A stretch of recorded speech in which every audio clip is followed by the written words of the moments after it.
Kayo'y nakatutok pa rin sa community program ng inyong paboritong CLTV 36. Ito po ang topic. And syempre, ako po si Jody Dizon Mercado, ang inyong makakasama sa kwentuhan ngayong araw. And para po sa karagdagang mga impormasyon, balita at updates dito sa ating komunidad, tumutok lamang pong mag-subscribe sa ating mga social media platforms, ang aming pong official Facebook page, CLTV 36 Official, at meron pa ho kami isa pang Facebook page, ito po ay CLTV 36 News. Samantalang aming pong IG account ay CLTV 36 Official, ang aming pong Twitter handle para po mabasa nyo ang aming mga tweets ay CLTV 36. Para sa mga nais mapanood ang mga nagdaang episodes at programa ng CLTV at ng aming mga latest uploads, mag-subscribe ho kayo sa aming YouTube channel na CLTV 36 Official. Para sa karagdagang impormasyon hinggil sa CLTV at sa aming live streaming, i-type lamang po sa inyong web browsers ang www.cltv36.tv. Ang aming pong TikTok account naman ay at CLTV36. At basahin po natin ang inyong mga komento sa ating topic question of the day. Anong pagkain ng ayaw mo na gusto ng iba? Usaping pagkain po tayo ngayon, si Raymond Sembrano. Kilo. Aliko mamangan kilo. Pero ding alwa pot ang aking kulat, sarap na charap la. Yung pong sinasabing kilo, ito po yung sa Tagalog, yung kinilaw. No? Yung parang, depende kasi kung anong ano rito, kung anong sangkap. Minsan, dilis. Minsan, tuna. No? Ito po yung isda na hinalo sa may pampaasim. No? Ito, ako, gusto ko rin tong kinilaw eh.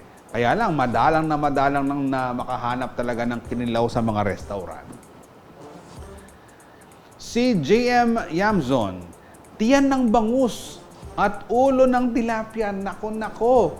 Meron din akong kilalang ganito. Si Leif Delfin, si Sir Leif. Naaalala ko, pagkasabay ko siya ng kumain sa pantry kapag ang ulam niya ay paksiw na ayaw kainin ni Ray Bravo Jr. Ibinibigay sa akin yung tiyan ng bangus. Napakasarap kaya ng tiyan ng bangus. At ulo ng tilapia. Nako, basic, lalo na kung malutong ang pagkakaluto ng ulo ng tilapia. At nakamention pa si Gabriela Robinet. Si Edlin Nino Nathan Jr., siya naman, French fries or any potatoes. Bakit kaya, Ma'am Edlin? So, kapag sa Jollibee, bibili ka ng mga meal. Yung French fries, hindi ikaw ang kakain. Palagay ko itong si Franz ang kakain ng French fries mo, Si Paleracio Howell, gatang kamansi, ang weird ng texture. Ngayon may ano naman, may texture factor naman, Ano ba yung texture? Yung iba naman kasi talagang kain ng kain, lamon ng lamon, Basta maitawid ang tiyan, Kahit anong amoy texture yan, okay lang sa kanila. Si Roberto Capili, buro. Kahit anong klaseng buro, basta buro. Okay? No explanation needed. Ayaw mo talaga ng buro, Sir Roberto. Maraming salamat po sa inyong mga ibinadalang komento sa ating topic question of the day. Keep them sending na. Parang tuloy gusto kong kumain ng buro. Yung kasing buro sa Kandaban, talagang hinahanap-hanap yan. Pero sa ating pong kwentuhan, noong nakaraan, kung matatandaan ninyo, ang question of the day natin ay kung sinong content creator ang gusto ninyong mapanood sa ating programa. Ngayong araw, tutuparin po natin ang most requested vlogger ninyo sa topic, di ba? Most requested vlogger, Parang nadaig pa yata si Good morning, idol. Sino nga ba si Katoto Berto? Ano-ano ba ang mga content niya at talaga namang patok na patok ito sa mga netizens ng ating alamin? kasama si Katoto Berto. Welcome sa topic, Katoto Berto! Hello, Sir Jody. Sa ngayon, ako yung nagbabalik. Ang mukhang kabado itong si Katoto Berto. Relax ka lang, Katoto Berto. Alam mo, nung kasama ka namin dito noon, hindi ka naman ganyang klaseng kabado at mahiyain. Pero, katulad ng mga nagdaang mga bisita namin dito sa ating programa, bibigyan kita ng pagkakataon ngayon na i-greet, batiin, i-shout out ang lahat ng gusto mong batiin. Dahil baka may makakita sa'yo sa kalsada, "Oy, dinuwal ka pala kayong TV, o temo ko man mo ginreet." Sana wala kang makalimutan sa iyong mga pabate. Go ahead, Katoto Berto! And syempre, unang-una yung girlfriend ko po, si Janelle Yabat. Ayan. And syempre sa family ko na super supportive sa akin bilang isang content creator, sa aking mga close friends, and then syempre, of course, sa aking mga followers. And then binabati ko rin yung mga kasamahan ko sa Bureau of Fire Protection na actually nandito ako ngayon sa office namin. And ayan, DPIS, yan, aming regional director, binabati ko rin po. Chief Superintendent Roderick Piagudo, sir. Ayun, napakatipid naman ng mga pabati ni Katoto Berto. Yung mga may crush sa kanya, hindi niya na binati, ha? Ay, babatiin na. Mag-alala, kayo pa rin ho naman ay nasa puso at isipan ni Katoto Berto. Parang nahahalata kaninang pinagkakaabalahan ni Katoto Berto. Ano bang pinagkakabalahan mo ngayon bukod sa pagiging isang vlogger?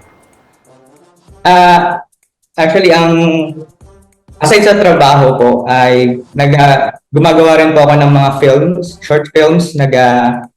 Actually, parang vlogging din siya. Yun yung mga pinagkakaabalahan ko. And yun, pagkain. Napupunta ako ngayon sa mga food, parang nagiging food vlogger na rin sa mga food. Yung mga pinagkakaabalahan ko po. Pero ikaw nga sa ngayon, ano ba ang trabaho ni Katoto Berto para sa kaalaman ng ating mga viewers? Ayan, ako po ay kasalukuyang fire officer dito sa Bureau of Fire Protection. Ako po ay public information staff. Parang hindi rin nalalayo sa... Paano ka naman napunta sa larangan ng sa Bureau of Fire Protection? Dahil ito pong si Katoto Berto noon ay nakasama namin dito sa may CLTV. Alam ko ay siya ay naging intern namin dito, ha? At noong panahon na yon ay talagang nahihilig na siya sa larangan ng filmmaking. Paano ka napunta dyan sa BFP, ha, Albert? Nung una, ang primary reason ko talaga is gusto ko ng adventure. Tapos sabi ko parang gusto ko munang malayo sa multimedia, sa editing. And then, not knowing na yun din pa rin yung babagsakan ko dito sa Bureau of Fire Protection. Napunta pa rin ako sa Public Information Service wherein, ayan, na related pa rin siya sa media na aking course. So, yun. So, in-embrace ko na lang siya. So, binalance ko na lang yung pagiging firefighter at saka yung aking pagiging multimedia artist. Yeah. Nakita niyo naman yung litrato ni Katoto Berto kanina. Parang modelong bombero ang dating ni Katoto Berto. Pero bakit Bureau of Fire Protection? Naku-curious lang ako, bakit Bureau of Fire Protection ang iyong pinasukang trabaho, Katoto Berto? Basta bigla na lang kasi siyang nag-pop up. Tapos sabi ko parang ang astig ng maging isang uniform personnel. Tapos sabi ko, yun nga, yung reason ko nga na baka naghahanap ako ng adventure eh. Nakikita ko kasi yung trabaho nila, hindi lang aside sa firefighting, ang dami pang lawak, ang broad ng trabaho ng isang bumbero. So, yun, na-curious ako, kaya trinay ko siya. Actually, nag-aayos na ako ng papeles noon before. Sa teaching naman, papasok sana ako ng DepEd, pero nag-pop up yung Bureau of Fire Protection na hiring sila. So, yung mga documents ko na ipapasa ko sana sa DepEd, ay pinasa ko na lang, nag-try ako sa BFP. And unfortunately, yun, parang King Kapampangan, talagang makaparikilya, no? Oo. Nakatadhana kay Katoto Berto. Pero Maaga pa naman, hindi talaga natin alam kung saan pa tayo patutungo sa buhay na ngayon. Nung bata pa tong si Katotoberto. At marami pa siyang pwedeng gawin sa buhay. Pero noon, no, alam ko itong si Katotoberto, marami na tong sinalihang mga film festivals, no? At Yes po. pinararangalan yung iba't ibang mga gawa niyang mga pelikula noon. Pero paano ka naman napunta o pumasok sa larangan ng vlogging, Katotoberto? Ayan, actually gumawa ako ng YouTube channel ko 2015. Then nalaman ko lang na pwede palang kumita sa YouTube ng 2019. So nag-try ako na mag-vlog. So yun yan, napapanood ko pa noon, ang sikat pa lang nun si Kong TV. Yun yung naging isa rin sa mga inspirasyon ko bakit ako nag-vlog.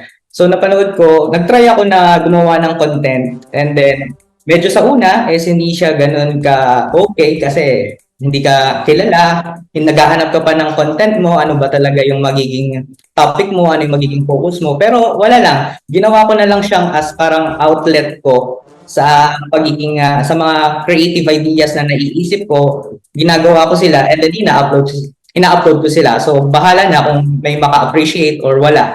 At least na-express ko yung sarili ko through vlogging. So yun. Ayan, no, may mga sample tayong ipinapanood ngayon, no, sa inyo tungkol sa mga content na ginagawa ni Katotoberto. Pero guys, ko munang basahin itong mga nakatutok sa ating Facebook Live. Si Nora Bambaladera, hello po, good afternoon. Si Nancy Bambayabot, good afternoon. Nympha Buna Cruz, hello, Katotoberto. Sabi niya, si Janelle Yamat, heart emojis ang ipinadala. Mukhang nakatutok siya sa ating programa ngayon. Si Fermin Nyalun, Katoto! Sabi niya, ito naman si Janelle Yamat. Sabi niya, guwapo. Totoo ba yan? Guwapo ba talaga? Si Trisha Lane Agapito, hi Katoto, Katata Berta friends. Diba? Kung may Katoto, may Katata na ngayon. Si Luisa Arc, pa-shout out daw, ha Katotoberto. Ayan, si Nancy Bambayabot, good afternoon, Idol Katotoberto. Si Minecraft Katoto, pa-shoutout po Katoto. Naku, lahat sila nagpapa-shoutout kay Katoto. Si Jacob Flores, si Fermin Nyalun, Erickson Bustos, Lods, sabi niya, si Chai Jin. Hirap na basahin ang pangalan mo.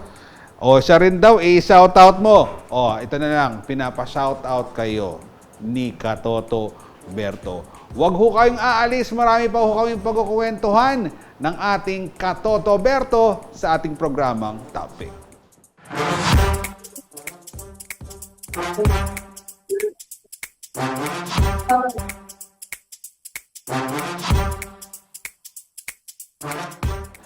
Kayo ay nakatutok pa rin sa ating programang Topic.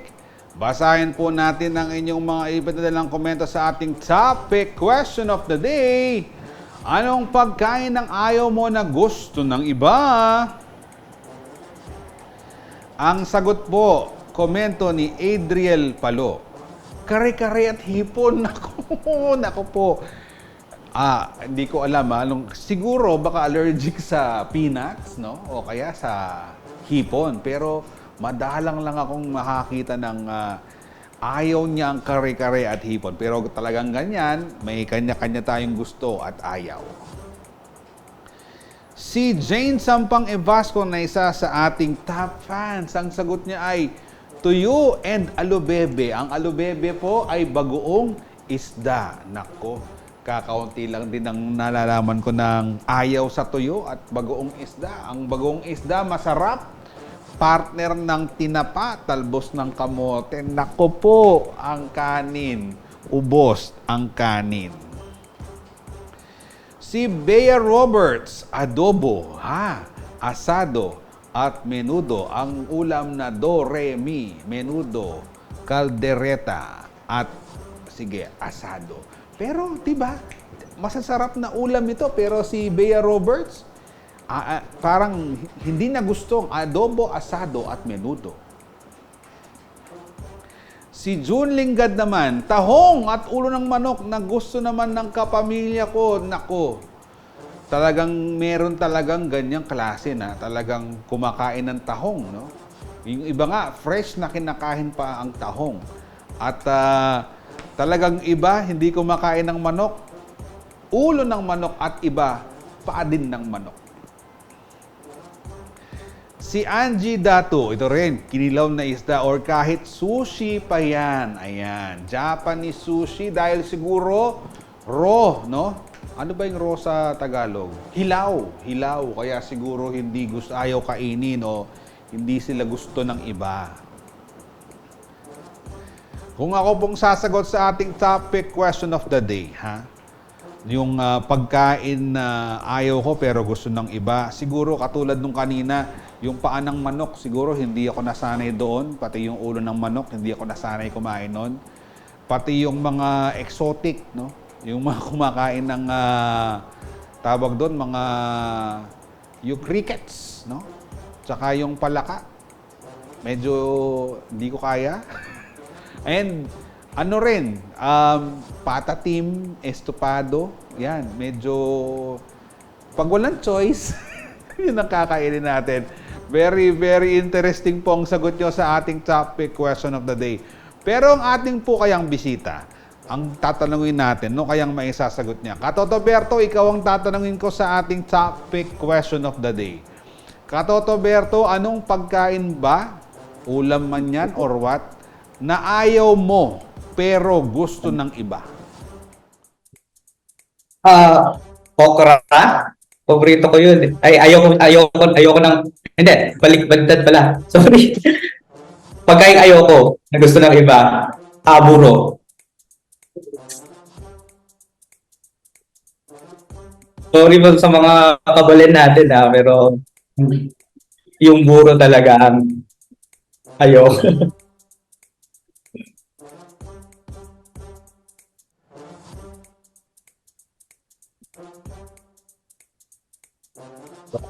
Mukhang mahina yata ang audio natin kay Katotoberto. Ayan. So, Katotoberto, ito, tuloy-tuloy natin ang ating kwentuhan kasama ang ating bisita.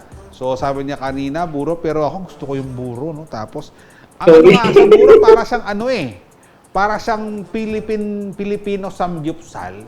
Kasi yung buro pwedeng ibalot sa dahon ng mustasa. Tapos, yummy. Katotoberto, kailan ka ba nagsimulang gumawa ng iba't ibang social media content? 2019 ako nag-start talaga. Nag-start ako sa YouTube, tapos ang una kong content is isang vlog lang, typical a day in my life, ganun. Tapos hindi siya pumapatok, so nag-try ako ng iba pa. So gumawa naman ako ng mga tutorial videos about PowerPoint presentation. Tapos yung isang video ko na tutorial, dumami yung views niya, doon nagsimula na tumaas yung views ko sa YouTube. Kaso, nagkaroon ako ng problema kasi medyo mahirap gawin yung isang tutorial video. Parang na burn out ako sa ginagawa ko. So, nag-stop ako. Nag-try naman ako sa Facebook. That time, 2020, pandemic. So, mga ginagawa ko nun is mga skits, yung mga comedy skits, may mga pumapatok naman doon, pero yung followers ko hindi ganun din tumataas. So parang kasi marami nang nagsusuputang ibang mga content creators during pandemic . And then nung 2020 ay nag-stop ako kasi pumasok ako sa Bureau of Fire Protection and then nag-training ako. So nawala ulit yung mga, parang nag-down yung page ko, parang naging inactive na siya. And then bumalik naman ako noong pagbalik ko sa training. Ayun, nag-start ako sa TikTok. Nagkaroon ako ng ng isang skit na umabot ng 7 million. Yan, 7 million views. So, biglang boom yung sabi ko, parang ito na yung matagal ko nang inaantay na opportunity na makilala, mapansin ng mga tao. So tinuloy-tuloy ko siya hanggang sa dinivert ko yung page ko sa Facebook naman, yung content ko nilagay ko sa Facebook. Kaso, meron na naman ulit akong na-meet na problem is yun nga, yung parang madali ako magsawa sa mga ginagawa kong content. kasi ako yung tipo ng gusto ko yung creativity ko hindi siya nababox lang sa isang klase ng content like yung mga skits. Yes, pumapatok yung skits pero parang hindi ako mismo hindi na ako natutuwa sa sarili ko, hindi ako natatawa, minsan nakokornihan na ako. So nag-try na naman ako ng iba. Then doon naman sa Facebook, so iba't ibang platform, nag-experiment ako ng iba't ibang platform kung saan talaga makikita ko yung kung saan ko talaga makikita yung gusto kong gawin. So doon sa Facebook, nag-try ako mag-upload ng trinay kong i-feature yung aming bayan, yung Makabebe, wherein merong dagat doon na tago. So pinuntahan ko siya. And then, yun siya, dun nagsimula na parang, uy, eto na yung, parang eto yung gusto kong gawin. Mag-feature ako ng kultura ng Makabebe at iba't ibang mga businesses, iba't ibang mga stories. Parang feature type ang dating. Parang gumagawa lang tayo ng, parang nasa CLTV lang, parang ganun. Katotoberto, masasabi mo ba na yung kaalaman mo noon dun sa paggawa ng pelikula ay nakatulong din? Kasi parang magkaiba ng klase ng paggawa ng content ito eh. Ito pelikula, ito naman vlogging. Pero nakatulong ba yung ginagawa mo noon sa mga paggawa mo ng content ngayon? Yes po, yes. Malaking tulong po yung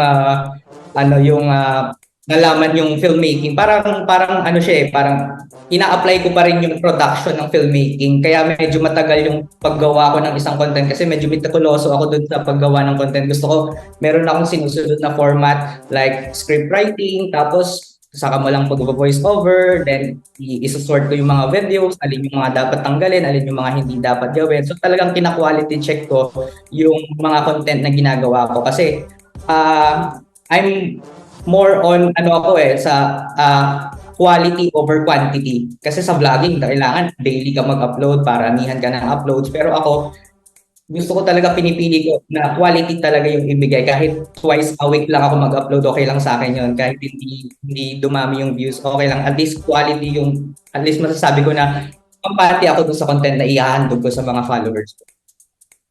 Nabanggit mo rin kanina kasi yan, parang nag-iiba-iba yung klase ng mga content mo na ginagawa. Isang paraan din ba ito para yung mga iyong followers, yung mga nakasubscribe sa iyo, hindi parang magsawa? Naku, pare-pareho na ng ginagawa ni Katotoberto. Isang ano lang din ba yon? Isang dahilan din ba yon? Yung upang hindi sila magsawa na paulit-ulit yung content na ginagawa mo. Oo, yun. Parang, kumbaga sa pagkain, kailangan mo silang hainan ng iba't ibang putahe para hindi sila magsawa sa mga videos mo. So, yun. At saka, kasi ako personally, ako mismo nagsasawa ako sa mga ginagawa ko kaya talagang ini-explore ko pa yung iba pang mga content. So, hindi ko talaga makategorize ko yung sarili ko kung ano ba ako, food vlogger ba ako, travel vlogger ba ako, anong klaseng vlogger ako. Kaya content creator, parang ganun lang. Random, general, kung ano yung interesting topic, yun yung pinifeature ko. Interesado ho ngayon, Katotoberto, paano naging Katotoberto ang iyong pangalan, ha? Interesado ko bakit Katotoberto ka ngayon, ha, Albert? Shoutout ko muna yung yung high school ko, yung school ko nung high school, ang St. Nicholas Academy. Doon ko nakuha yung aking screen name na Katotoberto. Kasi before ako ay isang high school campus journalist, yun yung kumbaga meron kaming mga pen name. So we're using Katoto. Parang ang meaning kasi niya is friend.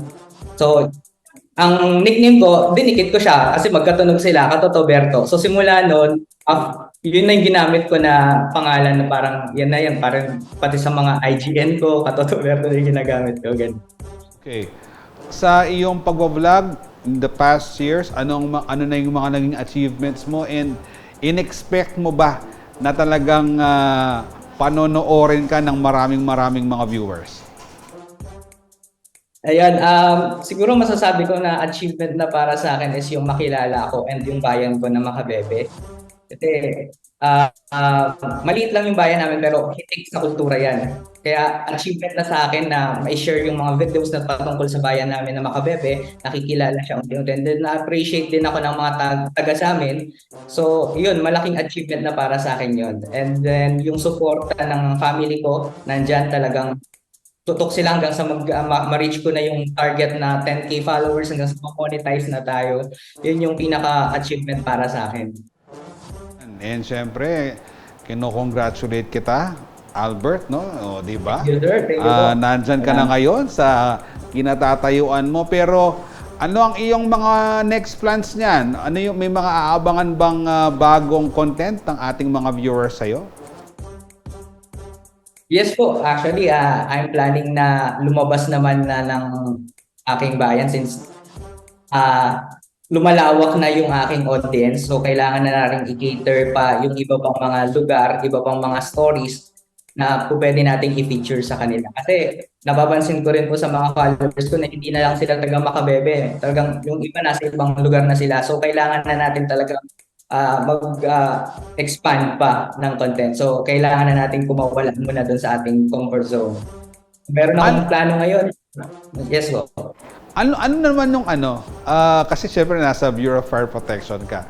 Ano naman yung yung parang sinasabi ng mga superiors mo diyan sa BFP, no, na uy, gumagawa ka pala ng content.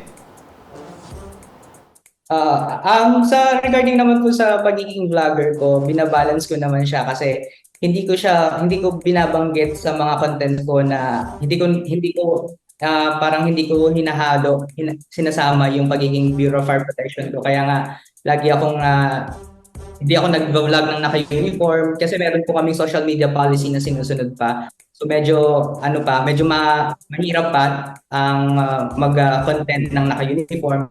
So yun, gusto ko rin sanang erase yung concern na yun sana is mabigyan ng pansin yung pagiging content creator ng isang mga bumbero. Yun yung kasi maganda siyang opportunity para mas makilala pa yung trabaho ng isang bumbero. Yan. And siyempre, marami ang nai-inspire sa iyo, no? Marami ang natutuwa sa mga ginagawa mong content. Katotoberto, ano kaya ang maipapayo mo sa mga nais na sumunod sa iyong mga yapak bilang isang vlogger, ha? Baka pwede ring maging bumbero, pwede ring maging member ng Bureau of Fire Protection. Pero anong iyong mensaheng nais ipabot sa ating mga viewers? Katulad nung sinabi ko nung nakaraang guesting ko rin dito sa CLTV, gawin nyo yung kung ano yung gusto ng puso ninyo, kung saan kayo masaya. Pagka nararamdaman nyo na hindi kayo masaya and parang ginagawa nyo lang yung content for the sake of kumita kayo ng pera, parang mag-isip ka muna ng 2 beses. Kasi baka hindi para sa iyo yung vlogging. Kasi kung ang personal goal mo lang ay kumita, hindi yun eh. Ako kasi, ang nakikita ko, para magpatuloy ka sa iyong ginagawa, kailangan masaya ka sa output mo mismo. Ikaw mismo yung nasa-satisfy ka, na-fulfill mo yung mga gusto mong gawin. So yun. Katotoberto, maraming salamat sa iyong oras and wishing you more success. Marami pa sanang matuwa sa iyong mga ginagawang content and talagang maging umabot sana ng bilyon-bilyon ang mga viewers mo, ang reach. And congratulations muli sa iyong mga achievements as a vlogger. Maraming salamat sa panonood sa ating programang Topic. Tumutok lamang sa CLTV 36 para sa latest updates. Ako si Jody Dizon Mercado at sa aking anak na si Harper Arbela. Sana'y gumaling ka na. Maalis na ang ubot sipon mo. At sa aking asawa na si Patricia, kaluguranda ka. Taga rito kasama nyo CLTV 36, atin to.